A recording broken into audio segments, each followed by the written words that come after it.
देश कोरोना महामारी की दूसरी लहर से गुजर रहा है और तबाही भी झेल रहा है। हर दिन हजारों की संख्या में लोग कोरोना की वजह से मौत का शिकार हो रहे हैं। वहीं लाखों में लोग संक्रमित भी हो रहे हैं। पहली लहर ने जहां शहरों को अपना शिकार बनाया, तो दूसरी लहर बढ़ने के साथ ये महामारी गांव तक पहुंच गई। और फिर ब्लैक फंगस की दस्तक ने सरकारों के साथ साथ आम जन के माथे पर चिंता की लकीर खींच दी। यहाँ तक कि अभी कोरोना की दूसरी लहर से लड़ने में ग्रामीण एरिया में पूरी तरह से मैनेजमेंट भी विकसित नहीं हो पाया है और विशेषज्ञों की तीसरी लहर की चेतावनी से हर कोई सकते में है। लेकिन आम जन जागरूक हो जाए तो इस जंग में देश जीत सकता है। लक्षण दिखने पर जांच और क्वारंटीन की पहल खुद को करनी होगी।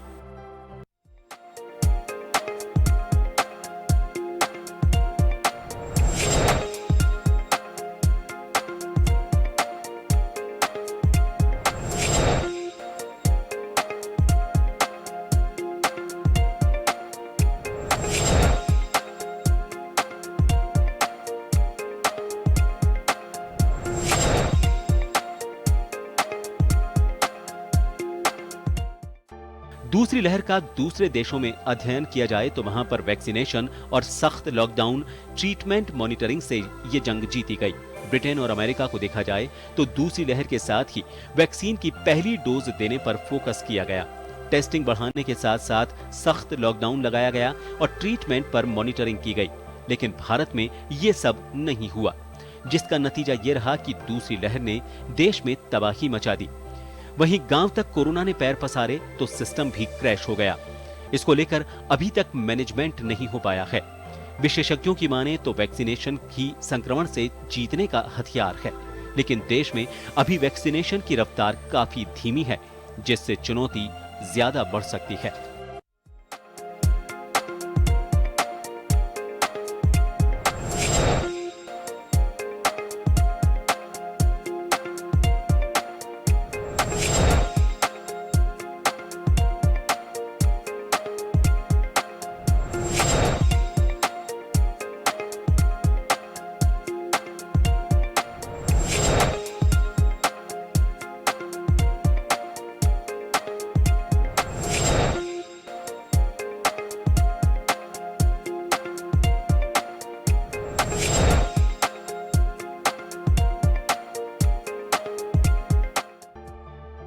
तीसरी लहर की आशंका अभी से देश को डरा रही है, लेकिन आम जन को इससे डरने के बजाय खुद को जागरूक करना होगा।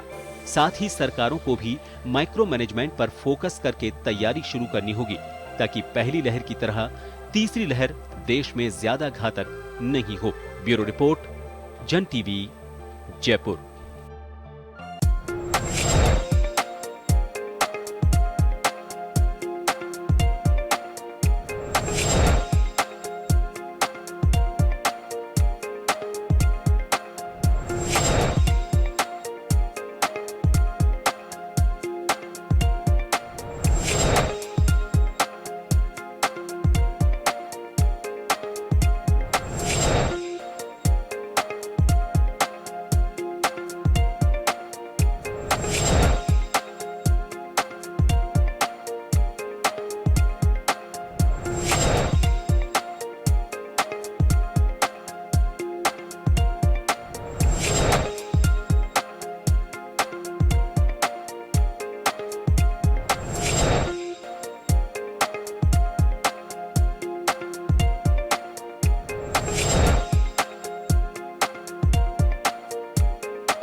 नमस्कार जंटी में स्वागत है आपका। मैं हूं योगेंद्र, आप देख रहे हैं खास खबर। खास खबर में हम बात करेंगे राजस्थान सरकार ने ब्लैक फंगस को महामारी डिक्लेयर किया है और कोविड की तरह से ही इसे ट्रीट किया जाएगा। लेकिन एक बड़ी बात यह है कि अभी भी कोरोना के बेशक आंकड़े कम हो रहे हों, लेकिन देश के जो आंकड़े हैं मौत के, वो बड़ी चिंता पैदा कर रहे हैं। हमारे साथ 3 विशेषज्ञ जुड़े हुए हैं। हमारे साथ वरिष्ठ चिकित्सक डॉक्टर बीपी मीना साहब हैं, जो रूरल मैनेजमेंट किस तरह से हमें इजाफा करना चाहिए, क्या कुछ ध्यान रखने की जरूरत है, बहुत अच्छे से इन्होंने उस पर चर्चा की है, अपनी एक रिसर्च है इनकी। हमारे साथ अशोक गुप्ता साहब हैं, जो लगातार हमारे साथ हैं, शिशु रोग विशेषज्ञ। हम ये इस वजह से उचित समझते हैं कि सरकारें नो डाउट अपनी तरफ से पहल कर रही होंगी, लेकिन एक जन सहभागिता और ये कहें कि हमारी एक रेस्पॉन्सिबिलिटी है समाज में कि हम कैसे लोगों को जागरूक कर सकते हैं। जन टीवी उसी जन भागीदारी के नाते हमारे विशेषज्ञों को आमंत्रित किया है। हमारे साथ पैनल में जुड़ रहे हैं वरिष्ठ माइक्रोबायोलॉजिस्ट प्रोफेसर रमेश मिश्रा साहब, जो काफी पुराने और फंगस इन्फेक्शन हो चाहे दूसरे वायरस हो, उसकी डेप्थ को हमारे से शेयर करेंगे। तो चलिए, सभी का स्वागत है। मैं बीपी मीना साहब के पास जाना चाहूंगा। सर, जो पहली लहर थी, गांव में बहुत सारे लोग, हम भी देखते थे, आप भी ग्रामीण परिवेश से आते हैं, लोग बस एकदम स्वच्छंद और बिल्कुल आजादी की तरह से थे, और जो मास्क लगाते थे उन पे थोड़ा सा वो ये भी देखते थे कि क्या ऐसा कोरोना डरा रहा है। लेकिन आज वही गांव में चिंता पैदा हो रही है, कोरोना के केसेस बढ़ते जा रहे हैं, और केसेस ही नहीं बढ़ रहे हैं, सर्दी जुकाम पहले भी हुई, ठीक हो गए लोग, लेकिन अब वहां पे डेथ केसेस बढ़ रहे हैं। वही बड़ा चिंता का विषय है। मैं ये नहीं बिल्कुल कहूंगा यहाँ बिल्कुल। पे कि लिटरेसी है, वहां पे निश्चित रूप से पढ़े लिखे लोग हैं, लेकिन अभी भी कहीं ना कहीं एक समझदारी का जो गैप है, पढ़ा लिखा होना और एक जागरूक होना, उसमें बड़ा अंतर है, वो मुझे वहां दिखाई दे रही है। तो अभी किस तरह के केसेस सामने आ रहे हैं और हम क्या अपेक्षा कर सकते हैं वहां पे?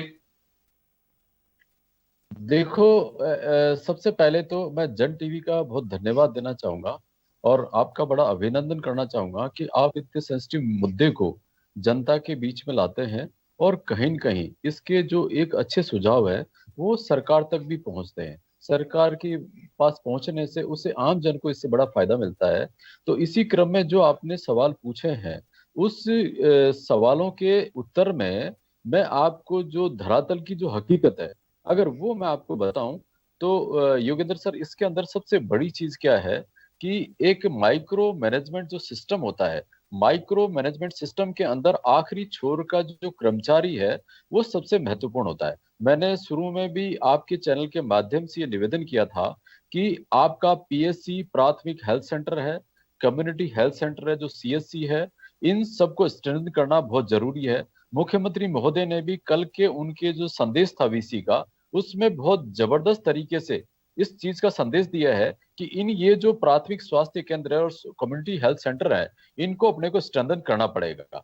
इसके आगे अगर मैं आपको बताऊं कि इसको किस तरह से बेहतर किया जा सकता है, तो इसके अंदर आंगनवाड़ी का कार्यकर्ता, आशा बहनें, अपनी जो सब सेंटर्स पे जो नर्सें अपनी काम करती है, और एक सबसे महत्वपूर्ण बात है कि निरोगी राजस्थान के अंदर मुख्यमंत्री महोदय ने एक पोस्ट का जिक्र किया था जिसका नाम था स्वास्थ्य मित्र। तो स्वास्थ्य मित्र के जो लोग हैं, उन लोगों को भी इनमें सहयोग लेना चाहिए। तो ये सहयोग से साथ में ये जो सारे के सारे मैंने जितने आप लोग बताए, आंगनबाड़ी हो, आशा वर्कर हो, या प्राइमरी या सब सेंटर की अपनी नर्सेज हो, या फिर स्वास्थ्य मित्रों, इनके द्वारा गांव के हर गली मोहल्ले और गांव की जो एक आदमी की जो अप्रोच है, जिसके बारे में ये पता लगाया जा सकता है कि वहां पर कितने लोग तो इन्फेक्टेड है, कितने लोग खांसी बुखार से पीड़ित हैं, और कितने सारे लोग हैं जिनको वाजिब ट्रीटमेंट मिल रहा है या नहीं मिल रहा है, या प्राइमरी जो इलाज की जो सुविधा है वो किस तरह से जी उपलब्ध करवाई जा सकती है। ये जो चीजें हैं, ये इस स्तर के जो लोग हैं उनके द्वारा बहुत जबरदस्त तरीके से और बहुत मजबूती के तरीके से ये जो सुविधाएं जो सरकार देना चाहती है, या जो अपन जो एक एक जो इंफ्रास्ट्रक्चर खड़ा करना चाहते हैं, ये इन लोगों के माध्यम से बहुत मजबूती से उस उन सुविधाओं को पहुंचाया जा सकता है ग्रामीण लोगों के पास। जी बताएं सर। जी, बिल्कुल। निश्चित रूप से हम लोगों को ये रेस्पॉन्सिबिलिटी भी है, क्योंकि देखिए, ग्रामीण हो चाहे शहर हो, कोरोना उस तरह की महामारी है, अगर एक भी केस कहीं पे बचेगा तो जैसे पोलियो का हम लोगों ने जड़ से खत्म करने के लिए कितने प्रयास किए हैं, उसी तरह से कोरोना अगर एक भी केस बनता है तो वो दूसरों को संक्रमित कर सकता है, वो ग्रामीण क्षेत्र हो चाहे शहरी क्षेत्र हो। जब तक पूरी तरह से हम इससे बाहर नहीं निकल जाएंगे तब तक मुझे लगता है कि इस कड़ी को, इस क्रम को तोड़ना हम सब लोगों के लिए बहुत जरूरी है। और यहाँ एक बात और कहना चाहूंगा, जो रिजल्ट्स आ रहे हैं, लॉकडाउन थोड़ा पैनिक कर सकता है, लेकिन रिजल्ट मुझे जो लगता है कि बहुत सकारात्मक है। लोगों में थोड़ा डर है बेवजह कि चलिए बुआ की घूमी आते हैं, चलिए वहां चल के आ जाते हैं, वो थोड़ा सा अभी जो गति है उस पर ब्रेक लगा है, तो मुझे लगता है कि उसके पॉजिटिव रिजल्ट्स भी हैं और डरने की कोई अभी भी आवश्यकता नहीं है। बस यह है कि कब किस वक्त आपको चिकित्सक की सलाह लेनी है। अगर आप चिकित्सीय प्रोटोकॉल को फॉलो करते रहेंगे तो मुझे लगता है कोई दिक्कत वाली बात नहीं है। यहाँ डॉक्टर साहब एक चीज और मैं जानना चाहूंगा कि देखिए, इसमें कोई संदेह नहीं है कि आज भी जितने संसाधन होने चाहिए, कई तरह की वजह होती हैं कि फाइनेंशियल प्रॉब्लम्स हो सकती हैं, हमारे पास वैसा इंफ्रास्ट्रक्चर आज भी डेवलप नहीं कर पाए जैसा होना चाहिए। जो हमारे यहाँ पे रेशो होता है पॉपुलेशन और मेडिकल फैसिलिटी का, वो मुझे लगता नहीं है कि देश में कहीं भी उस तरह से होगा। केरल में कुछ कहते हैं कि उसके आसपास पहुंचे, बाकी जगह अभी नहीं है। तो ये जो स्थिति है सर, ये इससे कुछ अभी लग रहा है कि थर्ड वेव का जो चर्चा है उससे पहले हम कर सकते हैं कुछ तैयारियां, या सरकारें उस ओर आगे बढ़ रही हों। देखो योगेंद्र सर, मैं बताऊं आपको कि ये जो चीज है, ये इसका जो इंटरप्रिटेशन है, इसका जो इंटरप्रिटेशन है या इसका जो अनुमान है वो बड़ा गलत है।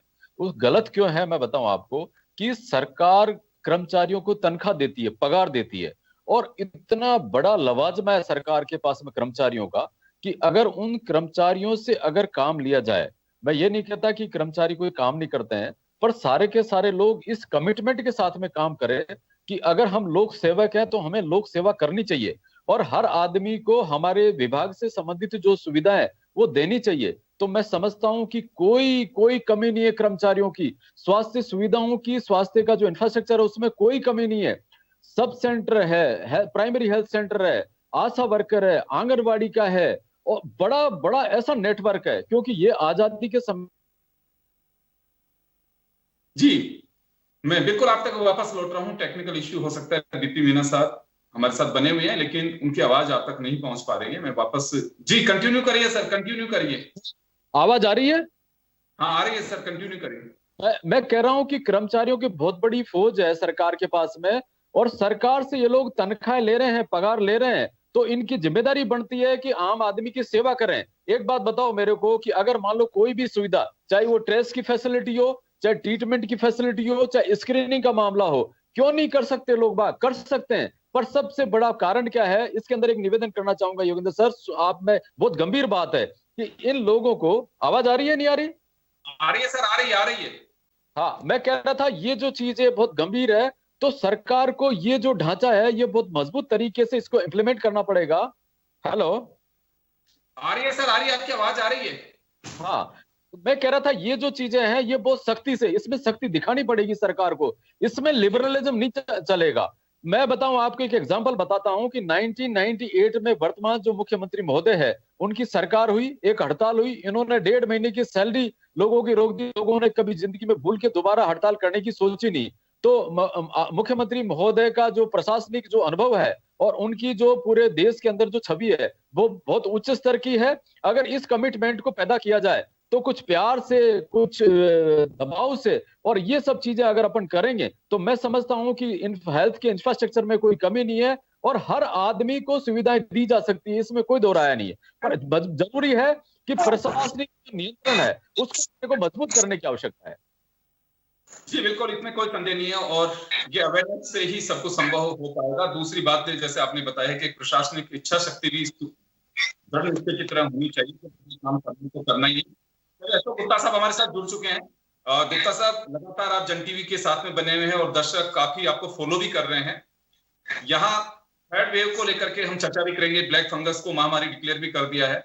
हमेशा पहले से तैयारी की बात करते हैं कि पहले से हमें तैयार होना बहुत जरूरी है और का ये कहना है कि थर्ड लहर से इनकार नहीं किया जा सकता, लेकिन बचा जा सकता है कि हम उससे कैसे प्रिपेयर होकर के और ऐसी स्थितियां ना बने, क्योंकि आज भी 12.5 करोड़ जो आबादी है वो हमारे बच्चों की है 0 से 12 साल तक के बच्चों की। तो सर अभी किस तरह की तैयारियों की आप चाहते हैं कि ये हम लोगों को ये तैयारी करनी होगी, ग्रामीण क्षेत्र में कैसे जागरूकता हो? जो भी तैयारी वाली बात है वो ये है कि हमें दो तीन चीजें ध्यान रखनी है। एक तो इन बच्चों को संक्रमण न हो उसके लिए उन्हें तैयार रखना है कि भाई ये सिस्टम ऐसा बन जाए कि बच्चे संक्रमित ना हो। दूसरी चीज ये है कि अगर बाई चांस संक्रमित होते हैं तो उनके लक्षणों को जल्दी समझना और उन लक्षणों का क्या इलाज हो सकता है उसके ध्यान रखना। और तीसरी चीज, अगर वो लक्षण में जटिलता आने लगती है तो क्या अस्पताल उस तरीके से हम तैयार कर पा रहे हैं या नहीं। ये बस ये तीन ही स्थितियां, एक तो बचाव है, एक जल्दी पहचान है, और तीसरी चीज जब भी गंभीरता हो तो उसका सही उपचार के लिए सुविधा उपलब्ध होना जरूरी है। क्योंकि खास तौर से इस बार जो सेकेंड वेव आई है वो लिटरली उसका तो ये स्थिति रही है कि हमारी नॉन प्रिपेयर्डनेस अनाउंस हुई है, यानी कि हमारा देश तैयार नहीं है उस सारी स्थिति के लिए। और नतीजा ये हुआ कि काफी ऐसी जिंदगियां जो बचाई जा सकती थी उनको हमने सड़कों पे ही खोया, क्योंकि ऑक्सीजन नहीं दे पा रहे थे, उनको वेंटिलेशन नहीं दे पा रहे थे। और साथ ही साथ ये भी बता दूं कि जो चीज नई उभर के आ रही है, क्योंकि इन दिनों के बहुत से डोनर्स आज वेंटिलेटर्स देने या आपका ऑक्सीजन प्लांट लगाने उन सब के लिए तैयार है। वो उनको जो महसूस हो रहा है कि इन सबको हैंडल करने के लिए हर जगह लोग उपलब्ध नहीं है। खास तौर से क्या है, क्योंकि हमारा जितना भी फोकस है आज की तारीख में वो मेनली अर्बन एरियाज में, अर्बन एरियाज में आपके शहरों में बड़े हॉस्पिटल्स हैं उनको, उन पे हमारा फोकस है। जबकि इस बार अगर आप देखें तो हमारी जितनी भी मोर्टेलिटी हुई उसमें रूरल सेक्टर काफी ज्यादा अफेक्ट हुआ है, और वो रूरल सेक्टर आज की तारीख में प्रिपेयर्ड नहीं है जिस तरीके का एनजीओज या जिस तरीके के डोनर्स मेरे को मैसेज दे रहे हैं। जी गुप्ता साहब, एक पुणे से हमारे साथ एक दर्शक जुड़ी हुई है, महिमा है उनका नाम। वो ये जानना चाह रही है कि क्या बच्चों में भी ब्लैक फंगस का खतरा हो सकता है? ब्लैक फंगस का खतरा तो बच्चों में क्या सभी को हो सकता है, जिसकी भी इम्यूनिटी कॉम्प्रोमाइज होगी, जिसको भी सर्वाइवल के लिए स्टेरॉइड जैसी दवाई दी जाएगी, जिसको भी सर्वाइवल के लिए अगर आप वेंटिलेट करेंगे, जहाँ ह्यूमिडिफायर्स की अगर बराबर सफाई नहीं होगी तो वो हर आदमी एक्सपोज्ड होगा, और इम्यूनिटी कॉम्प्रोमाइज होना, स्टेरॉइड साथ लेना, तो फंगस लगने की संभावना बहुत ज्यादा है। इसलिए ऐसा कहना मतलब अक्रॉस सारी पॉपुलेशन, बच्चे हों या बड़े हों, हर आदमी रिस्क में है। और खास तौर से ये वाली जो स्थिति, क्योंकि हमें इतना इंटेंसिव ऑक्सीजन सपोर्ट सिस्टम देना पड़ा है पेशेंट्स को कि उनका एक्सपोजर टू इस तरीके की स्थितियों उससे भी हुआ है। दूसरा एक और चीज जो मेरे को सुनने को मिली कि भाई इंडस्ट्रियल ऑक्सीजन जो होती है, हो सकता है कि वो उतनी क्वालिटेटिवली अच्छी नहीं हो, तो इसलिए हमें आने वाले टाइम पे ये भी तैयारी रखनी कि हमारी जो ऑक्सीजन हम यूज करें वो ऑक्सीजन पेशेंट ग्रेड की या ह्यूमन ग्रेड की हो, इंडस्ट्रियल ग्रेड की ना हो, क्योंकि क्वालिटी दोनों ऑक्सीजन में फर्क आएगा। और जितना मतलब जो ह्यूमन यूज के लिए जो ऑक्सीजन चाहिए उसकी क्वालिटी सही होना बहुत आवश्यक है। ये बिल्कुल आप सही कह रहे हैं, क्योंकि कुछ चीजें ऐसी हैं कि जिन घटनाओं से हमें सबक लेना चाहिए, सीखना चाहिए। जब विशेषज्ञ बात कर रहे हैं कि तीसरी लहर आएगी, ये निश्चित है, क्योंकि कई मुल्कों में तीसरी के साथ चौथी लहर भी आई है, उसे हमें तैयार रहना है। लेकिन हम टाल नहीं सकते लहर को तो, लेकिन बच सकते हैं, वो हमारी तैयारी उसी तरह की होनी चाहिए। पहली लहर से अगर हम उसी तरह से सजग और रहते तो शायद हो सकता है कि मोर्टिलिटी जिस तरह की हुई है, हमारे मौत का जो आंकड़ा है वो चिंता कम हो सकती थी, थोड़ा सा अगर हम केयरफुल और रहते तो। चले, हाँ जी, हमारे साथ रमेश मिश्रा साहब जुड़ गए हैं, इस जाने माने माइक्रोबायोलॉजिस्ट हैं। सर स्वागत है आपका मिश्रा साहब। आप सर अपने जो सिस्टम है उसको एक जगह स्टिल कर लीजिए सर। मिश्रा साहब आप सुन पा रहे हैं मुझे? मैं अशोक गुप्ता साहब के पास जाऊंगा, उनका जैसे फ्रेम मुझे मिलता है मैं उनके पास में जाऊंगा। अशोक गुप्ता साहब के पास जाना चाहूंगा एक बार वापस में। सर देखिए, तैयारियां जैसी होती हैं जो होती हैं, लेकिन आप लोगों को भगवान ने एक तरह से हुनर दिया है, चिकित्सक भी एक साइंस में आप लोगों को इस तरह से दक्ष बनाया है। तो यहाँ एक सवाल उठता है कि क्या ग्रामीण क्षेत्र में सरकारी सुविधाएं जैसी हैं जब तक मिलेंगी, लेकिन वहां के लोगों को किस तरह से अवेयर रहने की आवश्यकता है? क्योंकि आज हमारी चिंता ज्यादातर गांव पे है। अगर आज शहर में किसी के भी डिफरेंट अगर कोई भी सिम्टम दिखाई देते हैं तो निश्चित रूप से तुरंत वो चिकित्सक की सलाह ले सकता है। गांव में सुविधा अभी भी नहीं है, तो उन लोगों से हम किस तरह की अपेक्षा रखें और वो लोग किस तरह से जागरूक रहें? वो जहां तक मतलब जो जागरूकता है या समझ की जरूरत है, वो ये है कि हमारे को हमारे ग्रामीण क्षेत्रों में एक तो ये शिक्षित करना है लोगों को कि भाई अगर आप ये लक्षण है, खास तौर से क्योंकि कोरोना ने एक अपनी लक्षणों में बदलाव लाया है।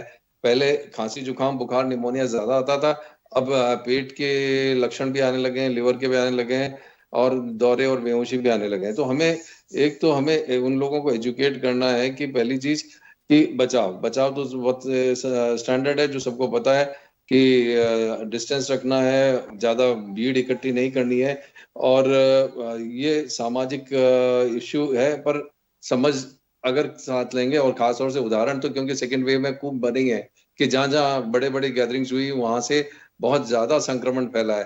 तो एक शिक्षित करने की जरूरत है कि ये जो गैदरिंग है वो संक्रमण फैला सकती है। दूसरी चीज, आप बचाव के साथ साथ लक्षण क्या है उनको समझ लें और गंभीरता के लक्षण क्या वो जल्दी समझे, क्यों कि जैसे ही आपको थोड़ा सा भी जटिलता की तरफ जाती हुई स्थिति महसूस हो तो आप एक बेहतर चिकित्सा संस्था की तरफ जाएं। कारण ये, और वही चीज हमारे वहाँ के डॉक्टर्स को भी समझने की जरूरत है कि किस लेवल तक वो उसको मैनेज कर सकते हैं, क्योंकि इसमें डिसीजन और टाइम ये दोनों ही बहुत महत्वपूर्ण रहेंगे। तो सही डिसीजन और सही टाइम पे अगर रेफर हुआ तो बच्चे पेशेंट को सही सपोर्ट मिल सकता है। और हमें इसमें, क्योंकि हम हर जगह वेंटिलेटर्स नहीं लगा पाएंगे, वेंटिलेटर्स हमें बड़े सेंटर्स पे ही लगाने होंगे। तो इसलिए हमें क्या करना होगा कि कुछ सेंटर्स तो ऐसे होंगे जहां बगैर ऑक्सीजन वाली सपोर्ट सिस्टम, सेकंड में ऑक्सीजन, थर्ड में बाईपैप और फोर्थ में वेंटिलेटर्स। एक बात और जानना चाहूंगा मैं, अशोक गुप्ता साहब, एक बात और जानना चाहूंगा। देखिए इस वक्त भामाशाह भी बहुत आ रहे हैं, सरकार भी बहुत ऑक्सीजन कंसेंट्रेटर पे फोकस किया हुआ है कि चलिए ये आने चाहिए। यहाँ एक बात, क्योंकि बच्चों के जो खतरे को लेकर के मैं यहाँ ऑक्सीजन कंसेंट्रेटर या फिर ऑक्सीजन इक्विपमेंट जो ऑलरेडी हमारे पास में है उन्हें वेल सेटल और उन्हें ऑपरेट करने वाला जो सिस्टम है, क्या लगता है आपको उनको भी ट्रेनिंग की आवश्यकता है? क्योंकि बच्चों को मुझे जो लगता है कि ऑक्सीजन का रेशो जिस तरह से फ्लो देना चाहिए वो और एक बड़े में काफी अंतर होता है, या उन्हें ट्रेन करने की आवश्यकता है? मैं गुप्ता साहब के पास आना चाहूंगा। मैं एक बार मिश्रा साहब से मुखातिब होना चाहूंगा। मिश्रा साहब, आप सुन पा रहे हैं मुझे?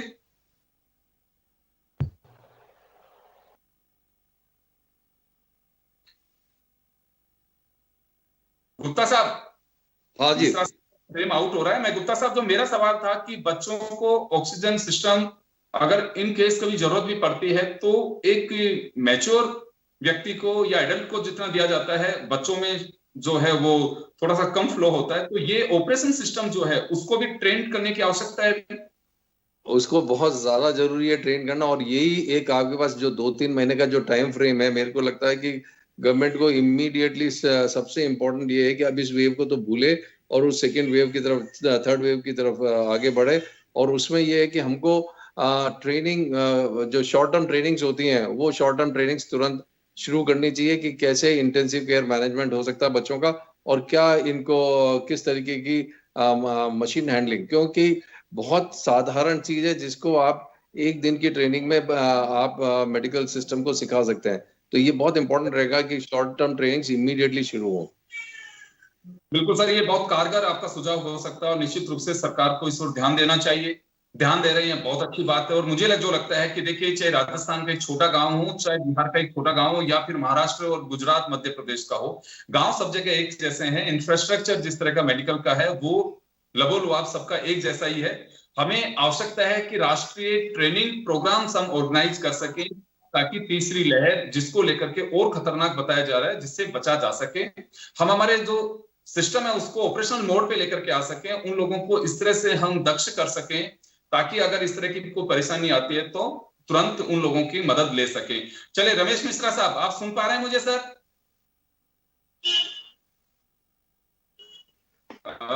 डॉक्टर रमेश मिश्रा साहब सुन पा रहे हैं मुझे?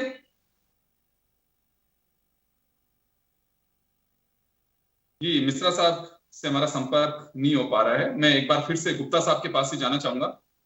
सर, एक बिंदु और है मेरा यहाँ पे, क्योंकि ग्रामीण क्षेत्र में जैसा भी अभी इंफ्रास्ट्रक्चर है जिसको लेकर के हम जिक्र कर रहे हैं, वो निश्चित रूप से हमारी कोशिश भी होगी कि सरकार तक ये बात पहुंचाएं कि इस तरह के ट्रेनिंग प्रोग्राम्स होने चाहिए एक्सपर्ट के जरिए, चाहे वर्चुअल हो या फिर हम डिस्ट्रिक्ट हेडक्वार्टर पे भेज करके भी ये काम करवा सकते हैं, या जिला मुख्यालय पे जो लोग दक्ष हैं उनके माध्यम से इस तरह के ट्रेनिंग प्रोग्राम करा सकते हैं।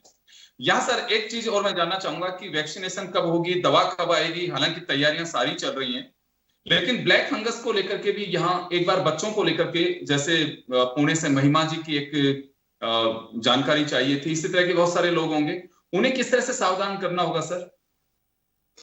मतलब एक चीज और मैं जो इसमें आपके पहले वाले प्रश्न के साथ जोड़ना चाह रहा हूँ, एक तो ये कि हमको रेफरल मैकेनिज्म को स्ट्रेंथन करने की जरूरत है कि यहाँ से जहां से आइडेंटिफाई होता है उसको वहां से रेफर होके अस्पताल तक पहुंचने का जो टाइम फ्रेम है वो बहुत कम होना चाहिए और स्ट्रॉन्ग रेफरल मैकेनिज्म आना चाहिए। दूसरी चीज, ऑनलाइन ट्रेनिंग, वर्चुअल ट्रेनिंग बहुत ईजी है और की जा सकती है, और हमारे बहुत से नेटवर्क्स हैं स्टेट में जो इस तरीके की ट्रेनिंग करते हैं। क्योंकि जैसे मैं तो इसलिए यहाँ पे न्यूबॉर्न ट्रेनिंग प्रोग्राम का हेड हूँ, तो मेरे को मालूम है कि हम एक टाइम पे एक साथ हम 50-50 लोगों को अलग अलग सेंटर्स पर ट्रेन करते हैं, तो हमारे मूवमेंट करने की भी जरूरत नहीं रहेगी। और तीसरी चीज जो आप ये कह रहे हैं कि आने वाले टाइम पे ये जो फंगल इन्फेक्शंस हैं या कोई और इश्यूज आते हैं इस तरीके के, उनके लिए हमें दो तैयारियां करने की जरूरत है। एक तो डायग्नोसिस एस्टेब्लिश करने का एक सिस्टम डेवलप करना है कि अर्ली डायग्नोसिस और प्रॉपर ट्रीटमेंट, खासतौर से ऐसी दवाइयां जो उनके लिए जरूरी हैं, उनकी अवेलेबिलिटी का पर पूरा जोर देना चाहिए। कारण ये कि इतने सालों बाद, मतलब आज इतने साल हो गए हमें आजाद हुए और हम इतनी अपनी आत्मनिर्भरता की बात करते हुए, और आज हम एज सिटीजन्स भाग रहे हैं ऑक्सीजन के लिए, दवाई के लिए लाइनों में लग रहे हैं। तो ये जो स्थितियां आ रही है ना, इनको प्रीएम्प्ट करना, आज फंगल इन्फेक्शन की जो ड्रग है वो ये पहले इतनी आसानी से उपलब्ध होती थी, अब हमारे को जब डिमांड आने वाली है ज्यादा, तो ज्यादा प्रोडक्शन और ज्यादा अवेलेबिलिटी पे फोकस करना चाहिए, और सिस्टम चेक करे कि कहीं कोई होर्डिंग या कोई गड़बड़ नहीं हो। जी डॉक्टर साहब, भी निश्चित रूप से आपके अमूल्य सुझाव हैं और सरकार तक ये बात जरूर पहुंचाएंगे। मैं एक गुजारिश और करना चाहूंगा, क्योंकि बच्चों से जुड़ा मामला है, आपके कभी भी जहन में इस तरह की बात आए, कोई भी हो, तो जन टीवी आपके साथ में है और आपके सुझाव जनता तक पहुंचाएगा। हो सकता है कि बहुत सारे लोगों के लिए ये बेनिफिट हो सकता है आपके जो सुझाव हैं, और कोशिश की जानी चाहिए कि जागरूक हम रहे, और जागरूकता ही इसे टाल सकती है। तीसरी लहर को लेकर के हमें अभी से सजग रहने की बड़ी आवश्यकता है, और सरकार ने जो ब्लैक फंगस को महामारी में डिक्लेयर किया है, मुझे लगता है कि वो एक ऐसा प्रोग्राम शुरू करेंगे, और उसके तहत ही जो लोग अभी, क्योंकि इसका इलाज बहुत सहज तो हो सकता है लेकिन महंगा बहुत है, उसमें शायद कहीं बेनिफिट भी मिल सकता है। चिरंजीव योजना में इसे शामिल किया है राजस्थान में, उसका भी बेनिफिट लोगों को मिल सकता है। सर, आप सभी का बहुत बहुत शुक्रिया। खास खबर में इतना ही दीजिए। करूं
देश कोरोना महामारी की दूसरी लहर से गुजर रहा है और तबाही भी झेल रहा है। हर दिन हजारों की संख्या में लोग कोरोना की वजह से मौत का शिकार हो रहे हैं। वहीं लाखों में लोग संक्रमित भी हो रहे हैं। पहली लहर ने जहां शहरों को अपना शिकार बनाया, तो दूसरी लहर बढ़ने के साथ ये महामारी गांव तक पहुंच गई। और फिर ब्लैक फंगस की दस्तक ने सरकारों के साथ साथ आम जन के माथे पर चिंता की लकीर खींच दी। यहाँ तक कि अभी कोरोना की दूसरी लहर से लड़ने में ग्रामीण एरिया में पूरी तरह से मैनेजमेंट भी विकसित नहीं हो पाया है और विशेषज्ञों की तीसरी लहर की चेतावनी से हर कोई सकते में है। लेकिन आम जन जागरूक हो जाए तो इस जंग में देश जीत सकता है। लक्षण दिखने पर जांच और क्वारंटीन की पहल खुद को करनी होगी।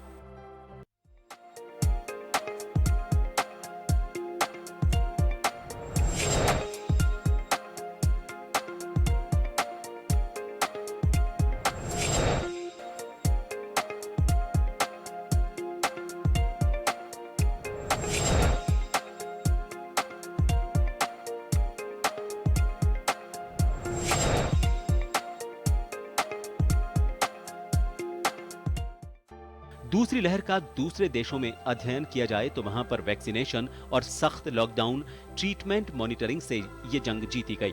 ब्रिटेन और अमेरिका को देखा जाए तो दूसरी लहर के साथ ही वैक्सीन की पहली डोज देने पर फोकस किया गया। टेस्टिंग बढ़ाने के साथ साथ सख्त लॉकडाउन लगाया गया और ट्रीटमेंट पर मॉनिटरिंग की गई। लेकिन भारत में ये सब नहीं हुआ, जिसका नतीजा ये रहा कि दूसरी लहर ने देश में तबाही मचा दी। वहीं गांव तक कोरोना ने पैर पसारे तो सिस्टम भी क्रैश हो गया। इसको लेकर अभी तक मैनेजमेंट नहीं हो पाया है। विशेषज्ञों की माने तो वैक्सीनेशन ही संक्रमण से जीतने का हथियार है, लेकिन देश में अभी वैक्सीनेशन की रफ्तार काफी धीमी है, जिससे चुनौती ज्यादा बढ़ सकती है।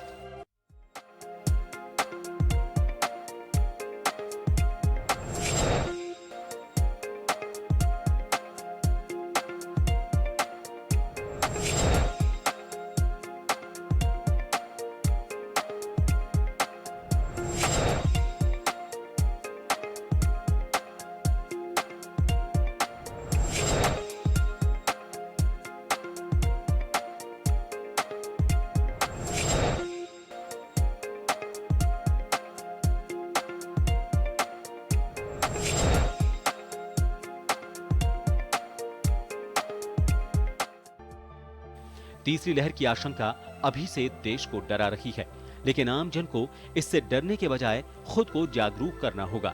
साथ ही सरकारों को भी माइक्रो मैनेजमेंट पर फोकस करके तैयारी शुरू करनी होगी, ताकि पहली लहर की तरह तीसरी लहर देश में ज्यादा घातक नहीं हो। ब्यूरो रिपोर्ट, जन टीवी, जयपुर।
नमस्कार जन टीवी में स्वागत है आपका। मैं हूं योगेंद्र, आप देख रहे हैं खास खबर। खास खबर में हम बात करेंगे राजस्थान सरकार ने ब्लैक फंगस को महामारी डिक्लेयर किया है और कोविड की तरह से ही इसे ट्रीट किया जाएगा।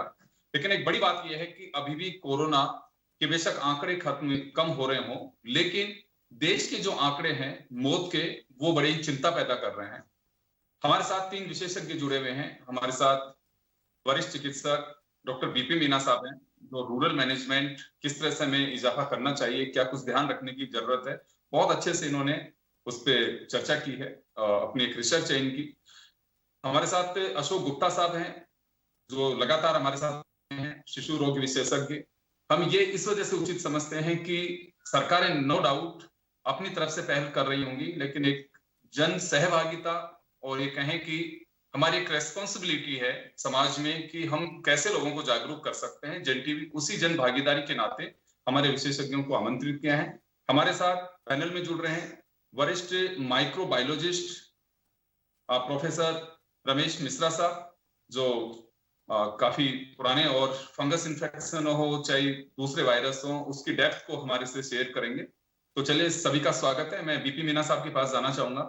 सर, जो पहली लहर थी, गांव में बहुत सारे लोग, हम भी देखते थे, आप भी ग्रामीण परिवेश से आते हैं, लोग बस एकदम स्वच्छंद और बिल्कुल आजादी की तरह से थे, और जो मास्क लगाते थे उन पे थोड़ा सा वो ये भी देखते थे कि क्या ऐसा कोरोना डरा रहा है। लेकिन आज वही गांव में चिंता पैदा हो रही है, कोरोना के केसेस बढ़ते जा रहे हैं, और केसेस ही नहीं बढ़ रहे हैं, सर्दी जुकाम पहले भी हुई, ठीक हो गए लोग, लेकिन अब वहां पे डेथ केसेस बढ़ रहे हैं। वही बड़ा चिंता का विषय है।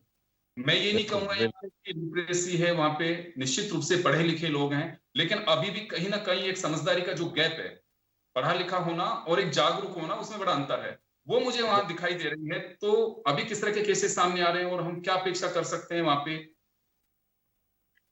देखो, सबसे पहले तो मैं जन टीवी का बहुत धन्यवाद देना चाहूंगा और आपका बड़ा अभिनंदन करना चाहूंगा कि आप इतने सेंसिटिव मुद्दे को जनता के बीच में लाते हैं और कहीं न कहीं इसके जो एक अच्छे सुझाव है वो सरकार तक भी पहुंचते हैं। सरकार के पास पहुंचने से उसे आम जन को इससे बड़ा फायदा मिलता है। तो इसी क्रम उस सवालों के उत्तर में मैं आपको जो धरातल की जो हकीकत है, अगर वो मैं आपको बता मुख्यमंत्री महोदय का, मंत्रीगण का, विधायकगण का, माननीय सभी जनप्रतिनिधि, हमारे यहाँ अधिकारीगण और अतिथियों का सर मैं बहुत बहुत धन्यवाद व्यक्त करता हूँ। आपने अमूल्य समय निकाला, मार्गदर्शन दिया।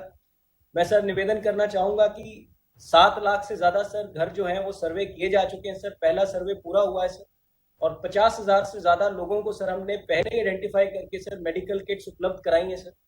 आपके मार्गदर्शन में सर हमें ऑक्सीमीटर, थर्मोमीटर की कोई कमी नहीं है सर। नीचे बीएलओ तक सर 3,000 से ज्यादा ये उपलब्धता करा दी गई है। कंसंट्रेटर सर आपने आदेश दिए हैं, पीएचसी, सीएचसी स्तर तक पहुंच रहे हैं सर। 500 से ज्यादा सरकारी माध्यम से पहुंचाए जा चुके हैं सर। आपने तकरीबन 850 से ज्यादा sir community health officers Jodhpur जिले को दिए हैं, सबने ज्वाइन कर लिया है सर। और सब सेंटर से नीचे तक सर ये सर्वे में हमारी मदद कर रहे हैं सर।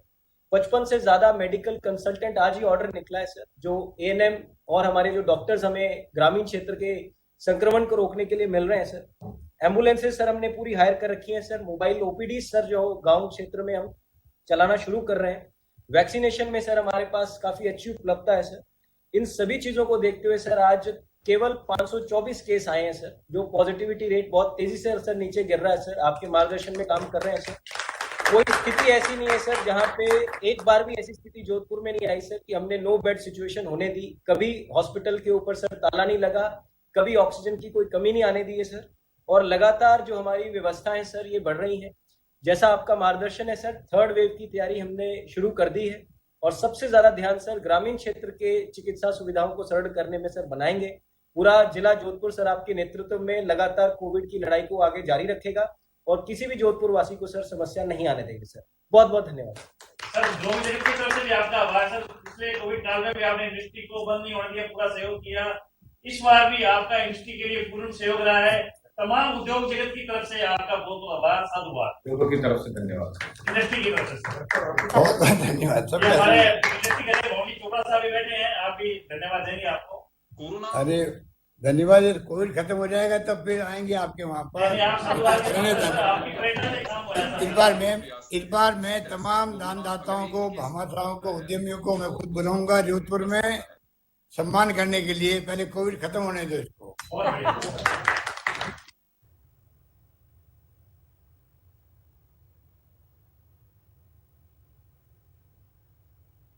में समाज ने काम पहले भी किया है। गत वर्ष भी अग्रवाल समाज में कोरोना में, हालांकि कोई करना भी चाहिए सबका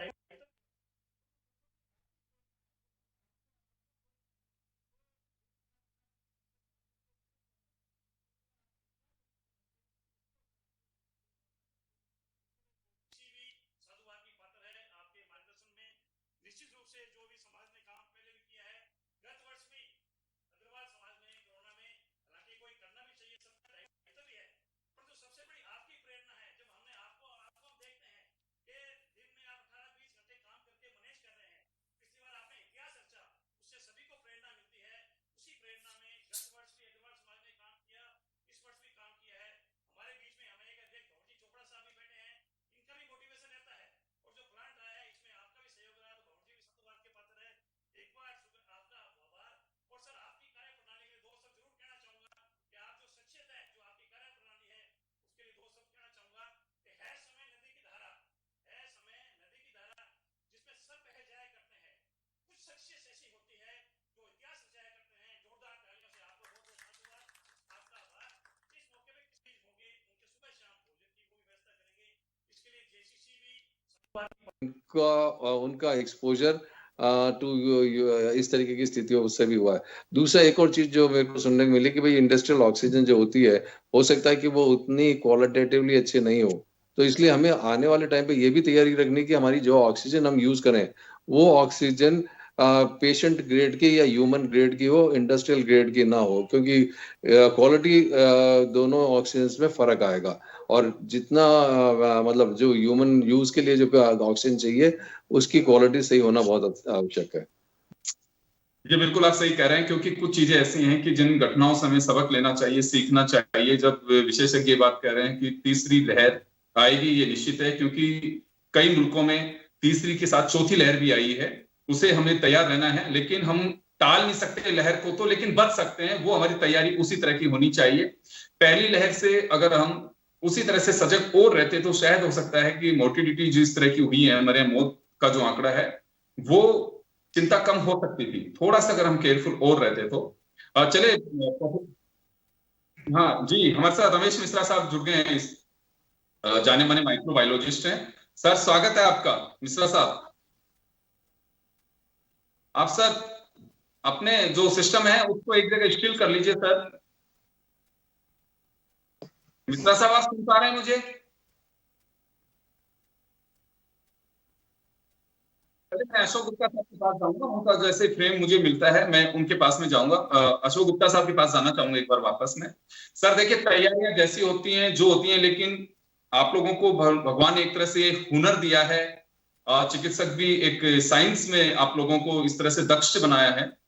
तो यहाँ एक सवाल उठता है कि क्या ग्रामीण क्षेत्र में सरकारी सुविधाएं जैसी हैं जब तक मिलेंगी, लेकिन वहां के लोगों को किस तरह से अवेयर रहने की आवश्यकता है? क्योंकि आज हमारी चिंता ज्यादातर गांव पे है। अगर आज शहर में किसी के भी डिफरेंट अगर कोई भी सिम्टम दिखाई देते हैं तो निश्चित रूप से तुरंत वो चिकित्सक की सलाह ले सकता है। गांव में सुविधा अभी भी नहीं है, तो उन लोगों से हम किस तरह की अपेक्षा रखें और वो लोग किस तरह से जागरूक रहें? जहां तक मतलब जो जागरूकता है या समझ की जरूरत है, वो ये है कि हमारे ग्रामीण क्षेत्रों में एक तो ये शिक्षित करना है लोगों को कि भाई अगर आप ये लक्षण है, खास तौर से क्योंकि कोरोना ने एक अपनी लक्षणों में बदलाव लाया है। पहले खांसी जुकाम बुखार निमोनिया ज्यादा आता था, अब पेट के लक्षण भी आने लगे हैं, लिवर के भी आने लगे हैं, और दौरे और बेहोशी भी आने लगे हैं। तो हमें उन लोगों को एजुकेट करना है कि पहली चीज कि बचाव तो बहुत स्टैंडर्ड है, जो सबको पता है कि डिस्टेंस रखना है, ज्यादा भीड़ इकट्ठी नहीं करनी है, और ये सामाजिक इश्यू है, पर समझ अगर साथ लेंगे, और खासतौर से उदाहरण तो क्योंकि सेकेंड वेव में खूब बनी है कि जहां जहां बड़े बड़े गैदरिंग्स हुई वहां से बहुत ज्यादा संक्रमण फैला है। तो एक शिक्षित करने की जरूरत है कि ये जो गैदरिंग है वो संक्रमण फैला सकती है। दूसरी चीज, आप बचाव के साथ साथ लक्षण क्या है उनको समझ लें और गंभीरता के लक्षण क्या है वो जल्दी समझें, क्योंकि जैसे ही आपको थोड़ा सा भी जटिलता की तरफ जाती हुई स्थिति महसूस हो तो आप एक बेहतर चिकित्सा संस्था की तरफ जाएं। कारण ये, और वही चीज हमारे वहाँ के डॉक्टर्स को भी समझने की जरूरत है कि किस लेवल तक वो उसको मैनेज कर सकते हैं, क्योंकि इसमें डिसीजन और टाइम ये दोनों ही बहुत महत्वपूर्ण रहेंगे। तो सही डिसीजन और सही टाइम पे अगर रेफर हुआ तो बच्चे पेशेंट को सही सपोर्ट मिल सकता है। और हमें इसमें, क्योंकि हम हर जगह वेंटिलेटर्स नहीं लगा पाएंगे, वेंटिलेटर्स हमें बड़े सेंटर्स पे ही लगाने होंगे। तो इसलिए हमें क्या करना होगा कि कुछ सेंटर्स तो ऐसे होंगे जहां बगैर ऑक्सीजन वाली सपोर्ट सिस्टम, सेकंड में ऑक्सीजन, थर्ड में बाईपैप और फोर्थ में वेंटिलेटर्स। एक बात और जानना चाहूंगा मैं, अशोक गुप्ता साहब, एक बात और जानना चाहूंगा। देखिए, इस वक्त भामाशाह भी बहुत आ रहे हैं, सरकार भी बहुत ऑक्सीजन कंसेंट्रेटर पे फोकस किया हुआ है कि चलिए ये आने चाहिए। यहाँ एक बात, क्योंकि बच्चों के जो खतरे को लेकर के मैं यहाँ ऑक्सीजन कंसेंट्रेटर या फिर ऑक्सीजन इक्विपमेंट जो ऑलरेडी हमारे पास में है उन्हें वेल सेटल्ड और उन्हें ऑपरेट करने वाला जो सिस्टम है, क्या लगता है आपको उनको भी ट्रेनिंग की आवश्यकता है? क्योंकि बच्चों को मुझे जो लगता है कि ऑक्सीजन का रेशो जिस तरह से फ्लो देना चाहिए वो और एक बड़े में काफी अंतर होता है, या उन्हें ट्रेन करने की आवश्यकता है? मैं गुप्ता साहब के पास आना चाहूंगा। मैं एक बार मिश्रा साहब से मुखातिब होना चाहूंगा। मिश्रा साहब, आप सुन पा रहे हैं मुझे?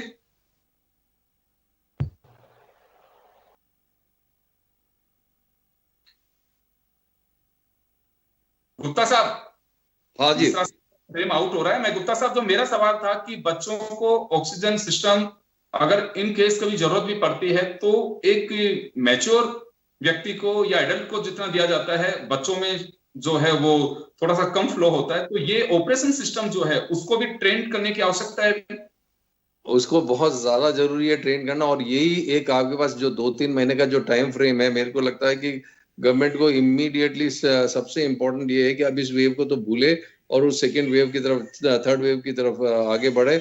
और उसमें ये है कि हमको ट्रेनिंग, जो शॉर्ट टर्म ट्रेनिंग्स होती हैं वो शॉर्ट टर्म ट्रेनिंग्स तुरंत शुरू करनी चाहिए कि कैसे इंटेंसिव केयर मैनेजमेंट हो सकता है बच्चों का, और क्या इनको किस तरीके की मशीन हैंडलिंग, क्योंकि बहुत साधारण चीज है जिसको आप एक दिन की ट्रेनिंग में आप मेडिकल सिस्टम को सिखा सकते हैं। तो ये बहुत इंपॉर्टेंट रहेगा कि शॉर्ट टर्म ट्रेनिंग्स इमीडिएटली शुरू हो। बिल्कुल सर, ये बहुत कारगर आपका सुझाव हो सकता है और निश्चित रूप से सरकार को इस ओर ध्यान देना चाहिए। ध्यान दे रही है, बहुत अच्छी बात है। और मुझे जो लगता है कि देखिए, चाहे राजस्थान का एक छोटा गांव हो, चाहे बिहार का एक छोटा गांव हो, या फिर महाराष्ट्र और गुजरात मध्य प्रदेश का हो, गांव सब जगह एक जैसे हैं। इंफ्रास्ट्रक्चर जिस तरह का मेडिकल का है वो लबोलुआब सबका एक जैसा ही है। हमें आवश्यकता है कि राष्ट्रीय ट्रेनिंग प्रोग्राम्स हम ऑर्गेनाइज कर सकें ताकि तीसरी लहर जिसको लेकर के और खतरनाक बताया जा रहा है, जिससे बचा जा सके, हम हमारे जो सिस्टम है उसको ऑपरेशनल मोड पे लेकर के आ सकें, उन लोगों को इस तरह से हम दक्ष कर सकें ताकि अगर इस तरह की कोई परेशानी आती है तो तुरंत उन लोगों की मदद ले सके। चले रमेश मिश्रा साहब, आप सुन पा रहे हैं मुझे सर?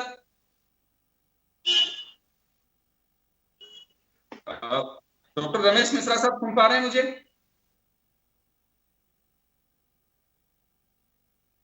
जी, मिश्रा साहब से हमारा संपर्क नहीं हो पा रहा है। मैं एक बार फिर से गुप्ता साहब के पास ही जाना चाहूंगा।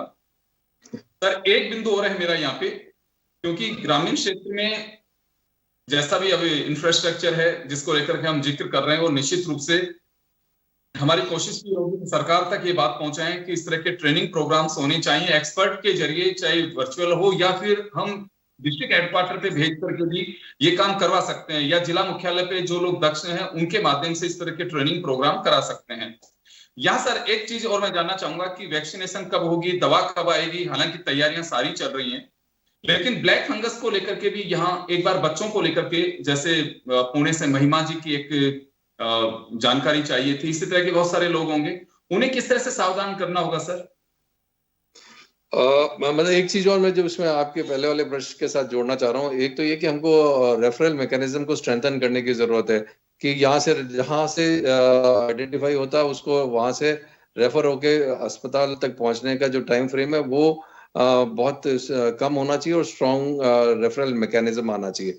दूसरी चीज, ऑनलाइन ट्रेनिंग, वर्चुअल ट्रेनिंग बहुत ईजी है और की जा सकती है, और हमारे बहुत से नेटवर्क्स हैं स्टेट में जो इस तरीके की ट्रेनिंग करते हैं, क्योंकि जैसे मैं तो इसलिए यहाँ पे न्यूबॉर्न ट्रेनिंग प्रोग्राम का हेड हूँ, तो मेरे को मालूम है कि हम एक टाइम पे एक साथ हम 50-50 लोगों को अलग अलग सेंटर्स पर ट्रेन करते हैं, तो हमारे मूवमेंट करने की भी जरूरत नहीं रहेगी।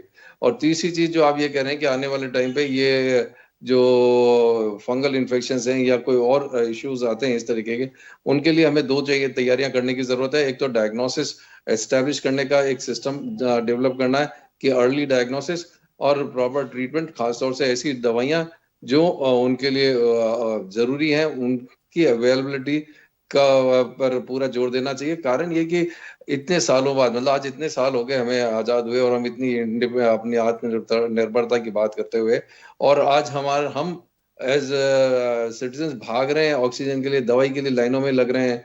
तो ये जो स्थितियां आ रही है ना, इनको प्रीएम्प्ट करना, आज फंगल इन्फेक्शन की जो ड्रग है वो ये पहले इतनी आसानी से उपलब्ध होती थी, अब हमारे को जब डिमांड आने वाली है ज्यादा, तो ज्यादा प्रोडक्शन और ज्यादा अवेलेबिलिटी पे फोकस करना चाहिए, और सिस्टम चेक करे कि कहीं कोई होर्डिंग या कोई गड़बड़ नहीं हो। जी डॉक्टर साहब, निश्चित रूप से आपके अमूल्य सुझाव हैं और सरकार तक ये बात जरूर पहुंचाएंगे। मैं एक गुजारिश और करना चाहूंगा, क्योंकि बच्चों से जुड़ा मामला है, आपके कभी भी जहन में इस तरह की बात आए, कोई भी हो, तो जन टीवी आपके साथ में है और आपके सुझाव जनता तक पहुंचाएगा। हो सकता है कि बहुत सारे लोगों के लिए ये बेनिफिट हो सकता है आपके जो सुझाव हैं, और कोशिश की जानी चाहिए कि जागरूक हम रहे, और जागरूकता ही इसे टाल सकती है। तीसरी लहर को लेकर के हमें अभी से सजग रहने की बड़ी आवश्यकता है, और सरकार ने जो ब्लैक फंगस को महामारी में डिक्लेयर किया है, मुझे लगता है कि वो एक ऐसा प्रोग्राम शुरू करेंगे, और उसके तहत ही जो लोग अभी, क्योंकि इसका इलाज बहुत सहज तो हो सकता है लेकिन महंगा बहुत है, उसमें शायद कहीं बेनिफिट भी मिल सकता है। चिरंजीव योजना में इसे शामिल किया है राजस्थान में, उसका भी बेनिफिट लोगों को मिल सकता है। सर, आप सभी का बहुत बहुत शुक्रिया। खास खबर में इतना ही। करूं